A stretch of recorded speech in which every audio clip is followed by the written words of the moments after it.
Good morning and good afternoon, and thanks for joining the webinar today.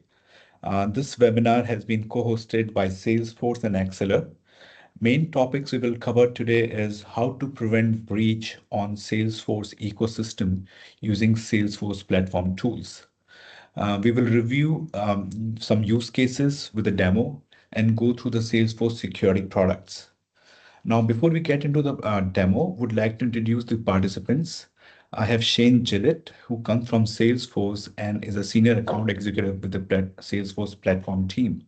Then I have Sachin, who leads the Salesforce practice and Accellor, and he will be going through the demo and some use cases. And then I have Harish, who's the technical lead at Accellor and will be helping Sachin on the demo. So I would request Shane to talk about the Salesforce platform team, and then we can get into the use cases and demo. Shane, over to you. Yeah, hey everyone, I'm Shane Gillet. I'm a platform and security specialist with Salesforce. And one of the things that I have been trying to do is engage different professional services organizations so that they can bring materials and information that they see, because they're way more boots on the ground than frankly we are sometimes as Salesforce. And so the purpose of this event is to give you the attendees a chance to talk with people that are actually working with this stuff, and not just with demo data, right? Real customers, real problems, real breaches, et cetera, et cetera. So I'm really excited to have Accellor with us to present with us. And I know I have a little chunk at the end. We'll be talking about the some of the roadmap stuff. Salesforce takes security very seriously, and we recognize we've had a couple breaches that were from some bad actors over the last couple of months, and we've just keep finding that our Salesforce customers have not been ready for those breaches, and so therefore they got breached. And so a big part of this, me talking to Accellor, was getting them to show you some demos about, hey, how are you going to figure out what happened, and how are you going to protect yourself in the future? So that's what I got. Thank you. Turn it back over to, who's it go over to now? Yeah, I'll take over, Sachin, here. Fazil, if you want to add, yeah, thank you. Thank you, everyone, and for joining today. So as I think the agenda says, we're going to talk about, how do we safeguard data within Salesforce ecosystem. So what we have today for you is we'll quickly go through, what a typical, CSO organization and, what are their focus areas, along with how they manage the Salesforce application for meeting those overall goals. We'll take a recent example of a breach that we all are aware of and do a demo of how some of the security tools that Salesforce has can enable you to do investigation as well as do some proactive monitoring, and then put in some proactive steps to address breaches in the future. We'll quickly touch upon the solution that we think is a combination that works for doing such kind of activities, and go into the details of what these products are. And finally, I hand it over to Shane for a quick roadmap discussion on these security tools that Salesforce offers. So let's jump directly into the agenda today. So let's talk about what a CSO typically is worried about, or what he wants to take care of in his organization or his ecosystem, is making sure there is unified policies applicable across entire IT assets and Salesforce instances, making sure that there is enough to support that the customer data is not at risk. There is ability to go to the smallest level of changes being done within the ecosystem, be it transaction data, be it metadata or configuration data, and be able to understand who and why the changes were done. And in today's world, hijacks and session hijacks and breaches are becoming more and more reported. So how can I make sure that his assets are secure from such activities? During this, while we are delivering business value, how much of these business value is being adopted and being used by the business? And then making sure that whatever value has been delivered to the business, that there are no system bottlenecks that are causing any challenges from business availing of them. All of this is supported at the next level by the Salesforce team that manages the Salesforce assets to making sure that users that are coming in and leaving the organizations are maintained correctly. You are making sure that there are proper roles and permissions assigned to them so that they are using the application and sort of deriving benefit from a business value perspective. There is optimal use of licenses and no wastage in those terms. Securing your customer data from and stopping any kind of bulk exports, addressing any performance issues along the way, and more specifically relevant for today's conversation is security flaws and vulnerabilities, making sure they're addressed and don't become a liability for the company. We'll jump into a recent example. I think we've all heard about the recent breach that happened over the last few months, specifically to Salesloft breach. And the case in point here is that the bad actors were able to gain access to active OAuth tokens, which then allowed them to access Salesforce instances, customer Salesforce instances, and be able to export sensitive customer data. And smartly enough, they were able to even delete any activities related to their breach and work their way out. Obviously, if you had Salesforce security tools, all of this would have been traced to a certain level and you would have been able to proactively stop them. So let's take a look at how a typical organization would deal with such kind of a breach, right? So we'll take an example of Joe, who is a lead admin for some go-to-market applications. And he has recently read about these breaches, which happened in sometime in July. And then in August is when it was uncovered that such activity occurred. But we'll take a look at generically saying, how do I address such kind of breaches, right? And he will be, as we walk through the demo, we'll see how somebody like a Joe can determine, first of all, have there been any connected apps that are at risk? Have there been any logins occurred? Does he see any anomalies in the system that would worry somebody from determining if there is a breach or not, and identifying any risks along with it? So let me now switch over into the application and show you how such a investigation can be conducted using one of the Salesforce tools that are available. So let me switch over to the application. I am going to bring the window into focus here. So what you're seeing here is a tool called a Security Center, and this tool is allowing a person like Joe that is owning all of the IT assets and Salesforce application to determine to get a 360-degree view of all of the IT assets deployed, and then determining if there are any risks here. If I scroll down a little bit, and you can see a lot of dashboards there, but you'll see there are 4 connected tenants or applications that are here that it is monitoring, right? So Security Center gives you an ability to monitor multiple of your application instances. In this case, you got a production instance, you got a full copy sandbox, a development sandbox, and a partial copy sandbox that you're monitoring, right? But now that we know that these are the 4 that we are monitoring, again, every organization could be different. There could be multiple production instances. There could be a North American instance. There could be European instance. But the idea is this tool gives you the ability to look at all of those in a comprehensive way and determine what is happening in each of those installations. So I'm going to, as Joe, I'm now going to go down through an investigation part, determining first, do I have the application that is of concern? So the Salesloft Drift application was the one in consideration here. So I'm going to navigate down into configurations and go into connected apps, where it will list me all the connected applications that exist by tenants. And I'm going to purely focus on specifically the production instance here and determine if within production instance, I do have this application installed that would be of concern. I apply a filter to only show me all production. And I do a quick search to determine that, here is a list of applications that are currently active within the production installation. And I don't see either Salesloft or any of the Drift application listed here. And I do have a little bit of comfort that, yes, at least one of the issues that I know is not affecting me.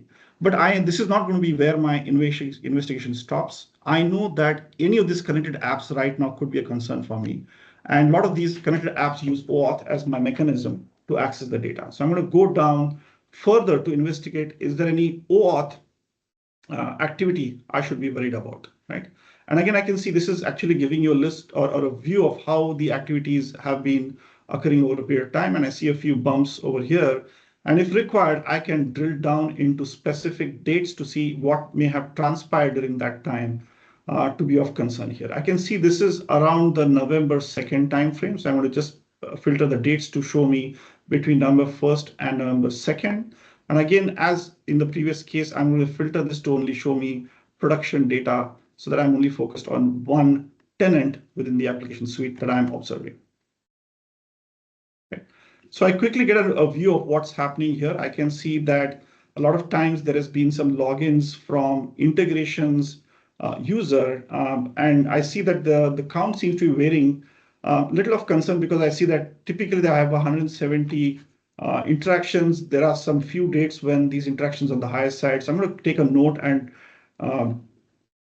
ask my team to drill down further into those transactions, determine everything is good over here, right? Now, having seen that, okay, so there is a little bit of concern that maybe there is some abuse being happening over here, but I need to dig further into it. Now, another thing that this tool offers me is something called as anomalies. And anomalies are something that are the system automatically detects and probably surfaces along into the application dashboard. So here I am drilling down within the monitoring section on the left into an area called threat detection. And it will quickly give me a dashboard to say here are some reported or identified anomalies along the way. And you'll see something happening on the October 31st. There seems to be some level of anomalies reported. There are at least 5 categories of anomalies reported. There is API anomaly, credential stuffing, reports anomaly, session hijacking, and guest user anomaly. So let's focus on October 31st, when it has been reporting some activity here. As I drill down specifically into that date, I see a user, Sai Devarasetty, whose login seems to be reflecting across all of the anomalies here. I can see a session hijacking that the system has surfaced for us, and I can drill down to understand why the system believes this is a session hijacking event. It surfaces this information, and you can quickly see that the typical IPs that were used is different from the current IP used. It is also observing that it is using a Mac platform versus using a typical Windows platform for this user. And it gives you some additional details that tells you why it believes that there's a session hijacking use case over here. So I definitely am worried that Sai's login may have been compromised. I'll further look into what this user may have attempted to do along while he was in the application. I will take a look at the API anomaly, and I can see that through some API mechanism using this login, an attempt was made to extract some user data.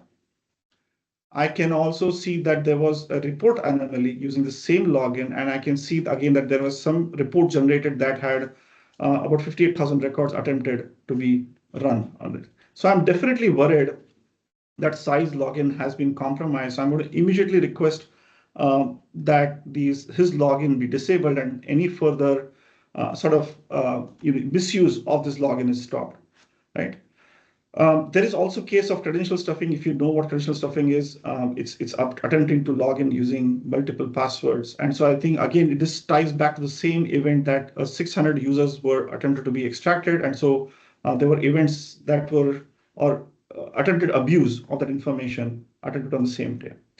Also along the way, it reports that not only these events occurred here, there were multiple attempts occurring since then until today. So it again gives you a clear view of what has happened in the application.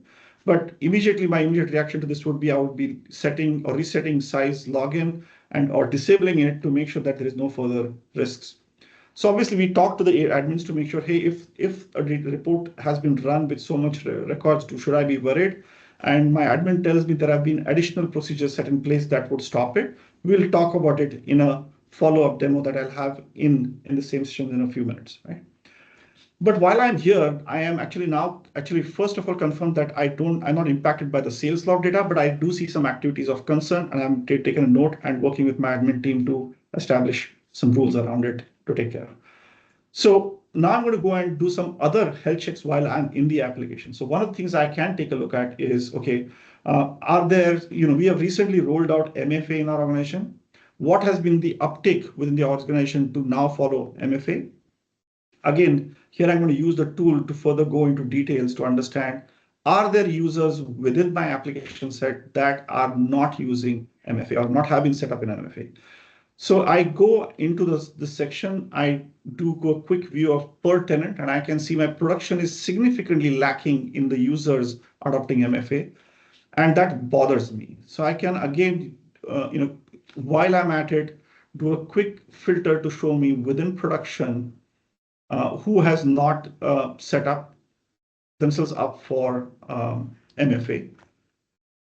Applying the filters, it gives me a list of users. I can quickly save this to hand it over to my admin to say, hey, please take care of this quickly. I don't want any of my application sets to be further exposed to any risks, right?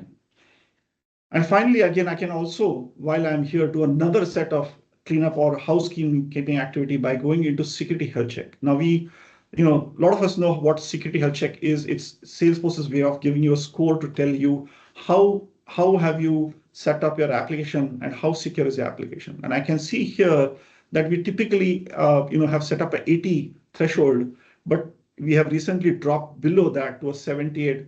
And I can see even full copy sandbox has dropped to even a 72 score, which is definitely a worrisome because a full copy sandbox has equal amount of data as the production has, and I would like to make it as secure as my production. So I can further drill down to determine what is causing the score to be as low as it is showing here. And it gives you a quick view of what are these critical items where what is causing the score to be low. And I can see that the number of objects with default external access set to public, there is a 70 objects within full copy sandbox, definitely something to worry about.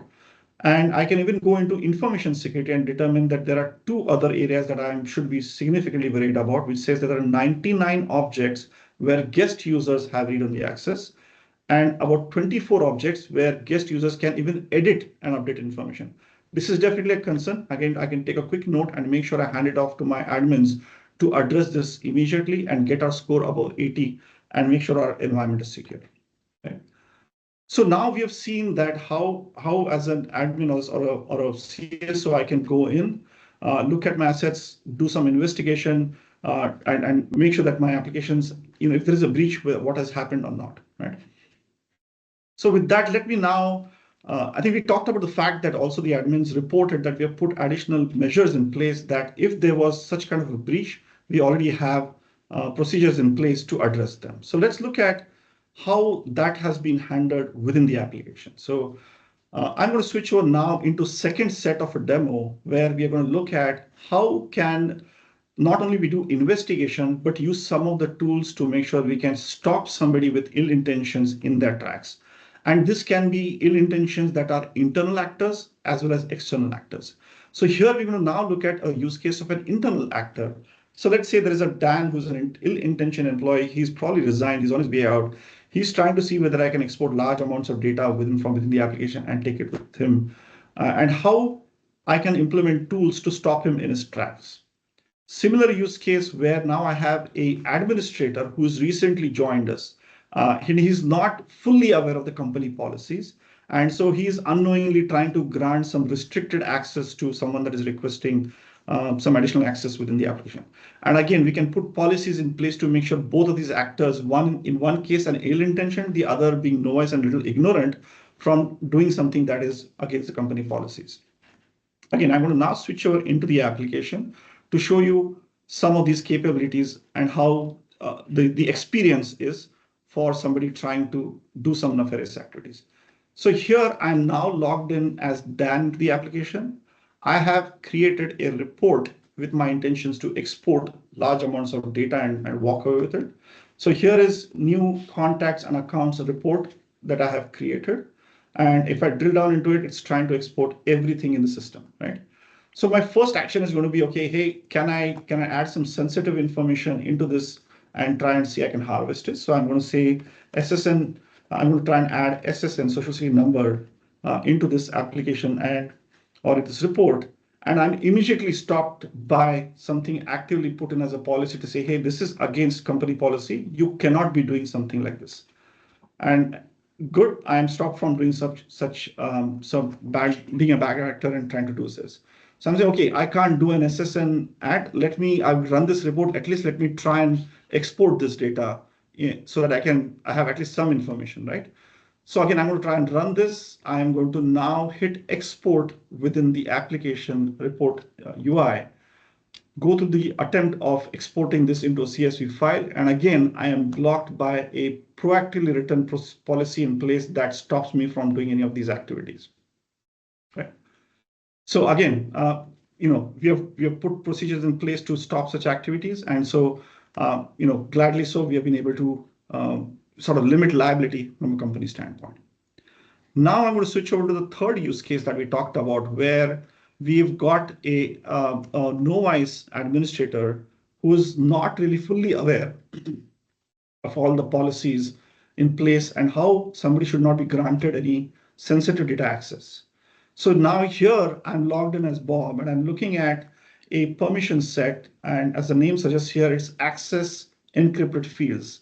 I have, as recently, received a request from Alan Finn saying that, hey, can I be granted this access? So he wants to include some sensitive information. He claims that he's been requested by somebody to provide this information. So I'm acting as Bob, as a ignorant or novice administrator, and I'm going to try and grant this access to Alan, and let's see what happens. Can I do this, right? So I drill down into manage assignments. I'm going to add assignments, and I can see Alan Finn listed here. I'm going to select him and make an attempt to include him in the permission set. And as you'll see, as soon as I try to attempt to add this, again, the system is going to stop me, saying that there is a message, please make sure you comply with this. And it clearly tells me that you're trying to grant a permission which is against the policies in the, set up by the administrator and against the company policies. So again, now you've seen how we have been able to successfully stop bad actors or internal actors from taking actions that are hurting the company capabilities, right? The third thing I want to show you is now we have looked at how the system can proactively stop somebody from doing incorrect actions. And how is this done? Salesforce obviously offers tools called as event monitoring that is already capturing all the events, such as running a report, trying to attempt to extract data, somebody trying to grant incorrect access. All of these events are being triggered and captured by Salesforce, and they are fed into something called as transaction security policies, where you can apply policies to say if certain actions are restricted, you can set up conditions and actions that stop somebody from doing this activity.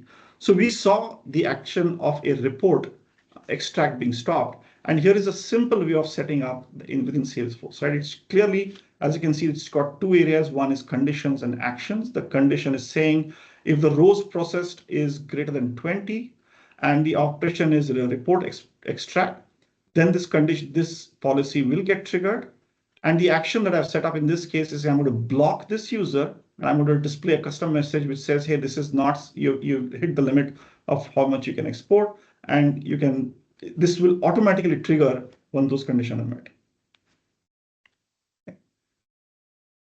So now that we have looked at how we have successfully stopped such actors from taking undue advantage of our application, let's look at what the solution was, or what the software tools that Salesforce offers were used for for achieving this capability. So it's a two-level solution approach. One is event monitoring along with transaction security policy, which we just saw in the most recent demo. So this is standard capability within the platform tools that will allow you to monitor events. There are two types of events. There is real-time events, which go along with transaction security policy. And there are other events which are not real-time, which are captured and made available every hour. Obviously, Salesforce offers you the ability to export this into tools like Data Cloud and use it for Agentforce apps, and we'll touch upon that a little later. But we also have the ability of putting it into some CM tools where you can analyze this data, right? But what we demoed to you today is if you have multiple of these instances where you have enabled event monitoring, you can actually feed this into Security Center, where you can take a 360-degree view and monitor all of these activities through the dashboard that we saw, or what I call as the command center within Security Center. Obviously, the security center that we saw not only allows you to investigate, but we can also apply some standard policies that you can apply and propagate through all of the tenants that you are monitoring, right? So it's a really the tool that we have, which is a combination of these two, gives you a comprehensive way of controlling what can happen within the application and how you can control something happen like this happening. Okay. So now that we have seen a demo, what typically as implementers we require or we recommend we do in terms of enabling such tools is at least these 5 areas have to be made sure that we enable so that we address any breach activity or stop breaches before they happen. So stronger authentication, making sure that you have MFA info enabled or you have SSO enabled in your IT infrastructure. You can do some session controls where you can make sure that your sessions have a timeout. You restrict which IPs can access your applications and thereby ensuring that there is lesser chance of a breach. You can proactively monitor data access and exports through something like Security Center and having some proactive measures there. You can ensure you can review your privilege access assignments to make sure you only have the right people with the right access. And then obviously you continuously monitor and review your alerts through Security Center or set up alerts that come to your inboxes. Right? So at this point, I'll sort of conclude the webinar with a demo and we'll open it up for any Q&A. Prashant, I don't know if there are any questions that people may have registered based on what they've seen on the webinar today. Sure. Thank you, Sachin. And definitely it was pretty informative for me. And I'm looking at the Q&A right now, and I could see a few questions coming up. So I can start going through them, and then between you and Harish, you can answer those questions. So let me start with the first one, which is definitely a mouthful for me. How can Salesforce detect com compromised OAuth tokens before they are misused? Okay, yeah, this is relevant because this is exactly the use case that we demoed for SalesLock, where they had OAuth tokens. So obviously, I think we did see in the demo there is event monitoring capability within the platform tools. So you definitely can enable that, and it does monitor some of this. So you can feed any kind of OAuth activity into your tools like Splunk, or obviously if you enable Security Center, then you can have some of that being alerted within your application. So you can look for unusual patterns such as tokens being used from unfamiliar IPs. I think we talked about this in this slide that we have where we are the risk detection and prevention recommended best practices. So access from invalid IPs outside the normal hours. Those are the patterns you should be looking up and determining what can be done. And then combine that with transaction security policies. You could stop somebody in a track from abusing any kind of OAuth somebody may have got access to. Perfect. Thank you. The second question which I see in the Q&A is, how does Salesforce tools support breach analysis and reduce regulatory risk? Yeah, okay, that's a tough one. I know it's a critical scenario once you know there's a breach. There's obviously worries going on in your mind. How do you make sure that you can support any kind of regulatory and compliance related reporting? So obviously, again, I think I'll go back to event monitoring. You can either use tools outside or, a lot of these events that happen are available in logs to you for downloading. Or in some cases, there are some that can be also logged into like a object that you can extract and report out of. That along with, I think I always go back to Security Center because it's a great tool where you're getting a 360 view of everything that is happening. So you can use these audits along with what you have enabled within the Security Center to determine, what's the baseline. Is there anything that you can use from that for making sure that you've done your due diligence and you can report that to make sure that that you've done everything that was in your power to make sure that you are securing environments. But you can use all of that information for any kind of regulatory reporting. Sounds good. Thank you. Now, there's a third question that has popped up, which is how to prevent attacks from using API integrations during a breach. Again, I would go back to best practices, right? Regularly audit your connected apps. I think we saw in the demo how, again, within Security Center, you can go in. If you don't have Security Center, obviously you can go into the instances and determine, what your connected apps are, whether they are still in use, they're relevant for your application. If not, disable them, right? Because those are your gateways for someone to incorrectly enter into your instance and abuse. So as long as you're using it, great. Leverage tools that we've talked today, transaction security policy to stop any kind of API misuse. If you see any patterns, disable any unused integrations, right? So that you don't even allow yourself for any exposure there. I always again go back to IP restriction, outside the hours restriction, those kind of policies. If you know your usage patterns, you can always make sure you are restricted within those patterns. And if anything is outside the norm, use a combination of event monitoring and transaction security policy to stop any kind of breaches there. All the last three questions have been very related to the security center, it seems, where if you have the security center, you get the 360 view of everything, what's happening in your ops. Correct. Yeah, and I'm a fan of the two tools here. From a breach perspective, I think they are a great tool to have in your toolbox there. Perfect. So I have two more questions. The fourth one is, how can Salesforce Security Center help restrict privilege access in case of a breach? Which is almost the same thing what the other questions are. Yeah, so good one. But again, I think I'll go back to the Security Center. Again, I love this tool for exactly this reason, right? But it gives you an ability to go into areas to say, hey, how many people have modify all access, right? Or how many have view all access in your application, right? Because those are if I might think of it, you want to make sure that people have only the access that they need to conduct their jobs. And if they have anything more than that, you're just exposing yourself to such amount of risk and liability in terms of customer data that you want to stop it at that, right? But Security Center is a good place where you can go look at this and determine who all has modified access. You can generate a report and just sort of limit who has access. You can disable access for all of them. But again, I think least privilege access, that's a term being used in the industry today. But you have to make sure that everyone has only the right amount of data, and Security Center will give you that visibility not only on production, it will also give you that same visibility for all the connected tenants, be it full copy sandbox, partial copy sandbox, where a lot of your production data exists. Sounds good. Yeah. This is the last one I have on the Q&A. How can organizations set up automations to address breach? Okay. Good. I think we did see some of it in the demo, but there is transaction security policy, which again I love as a tool. And you can set up, I think there are 20 real-time events that Salesforce is supporting. And for those 20, you can enable transaction security policy, right? These are six types of the 5 types of anomalies that we saw. There is API anomaly, there is reporting anomaly. All of those anomalies are so unique that Salesforce is using ML to determine if there is a pattern change and immediately flagging it, surfacing it, and you can you clamp down using transaction security policies.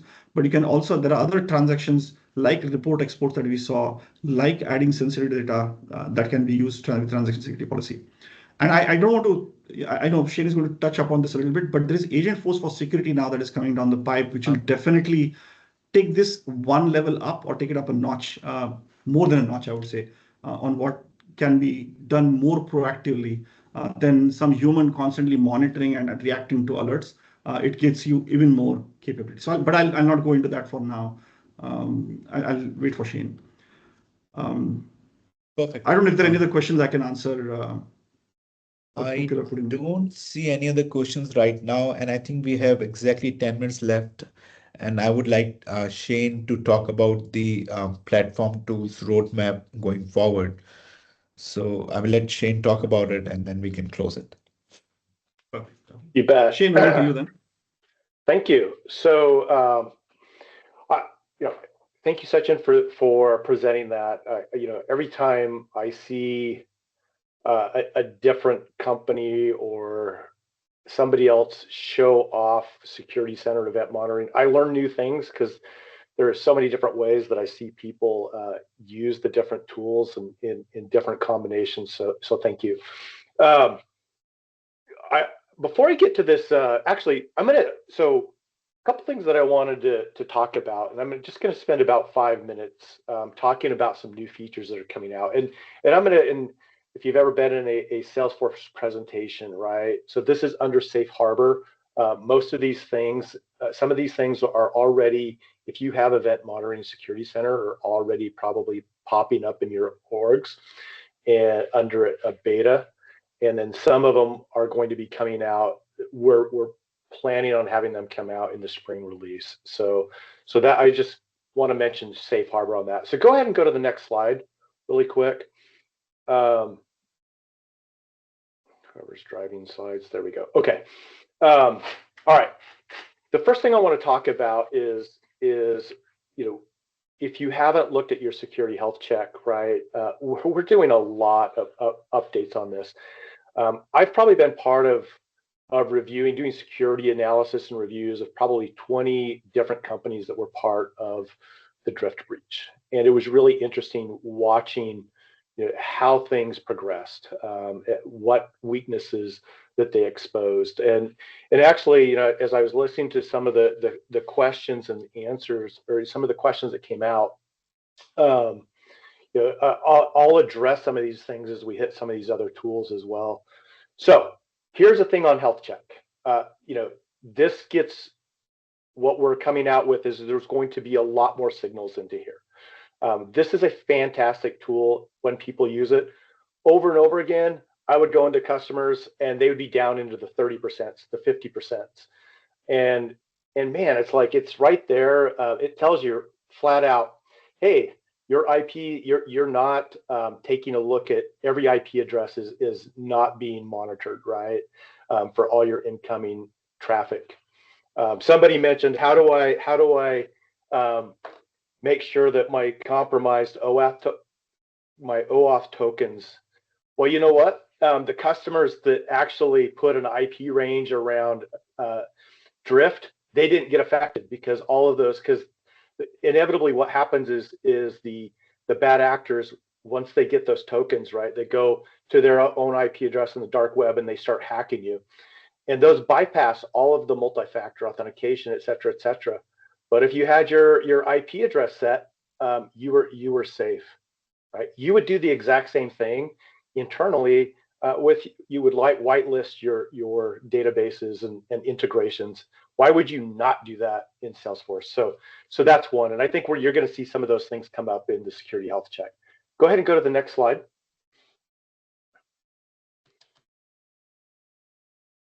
All right, a lot of new things coming out here. In here is go ahead and actually a big thing here is we are connecting it up with Agentforce. And the reason why we think that is important is, in fact, go ahead and go to the next slide. Somebody had actually asked a question. It's like, well, how do we, what do we do if we're in the middle of a breach, right? And so one of the things that we're improving Security Center with is that ability to walk through that process.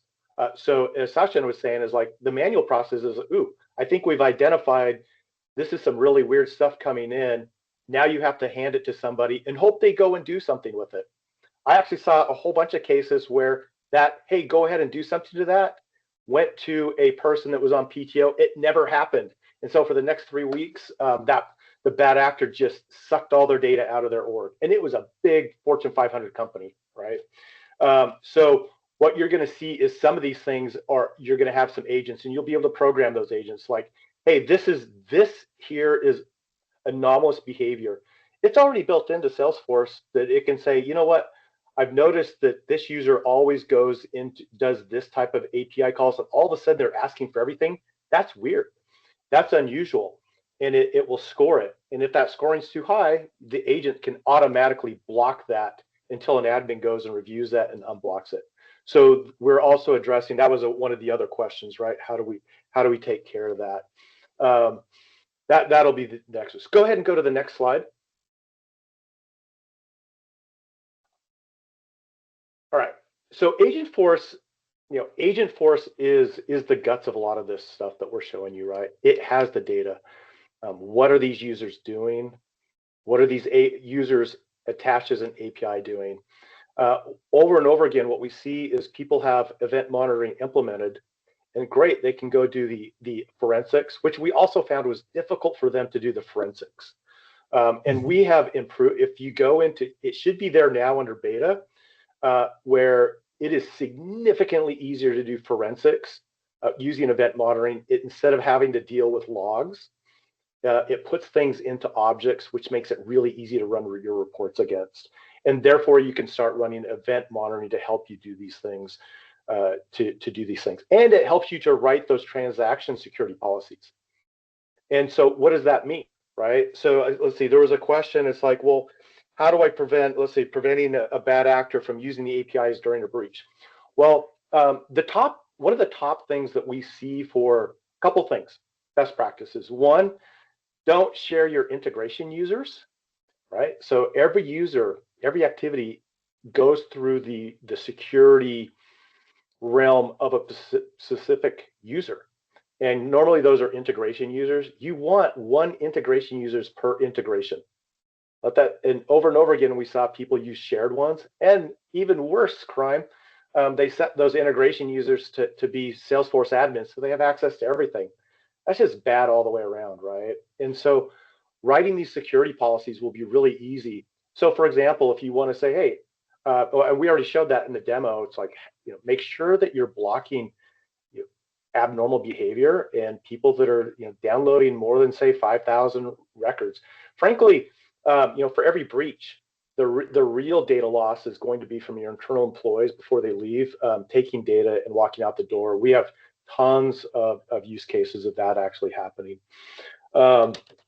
Let's see. Go ahead and go to the next slide. This is the last thing in our roadmap that I wanted to talk about. So those of you that are security professionals on this call, right? You're starting to see this in terms of your other integration and your other endpoints that people access your data, whether that's your portals or the applications that you build yourself or your SAP system, or whether they're using Okta to do single sign-on or even multi-factor authentication.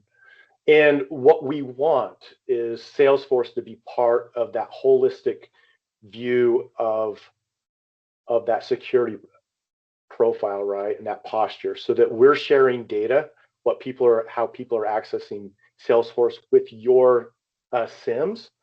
And equally, we want the data from your SIMs and the bad actor data, because over and over you'll see a bad actor will log in from Nigeria, and then they'll log in from Germany and then Japan within like a couple of hours. And we want to share that stuff into Salesforce so that those agents that we have in in event monitoring can then start blocking those things, right? That's our promise, and we will continue to work on our security. And I would just say, in closing, right?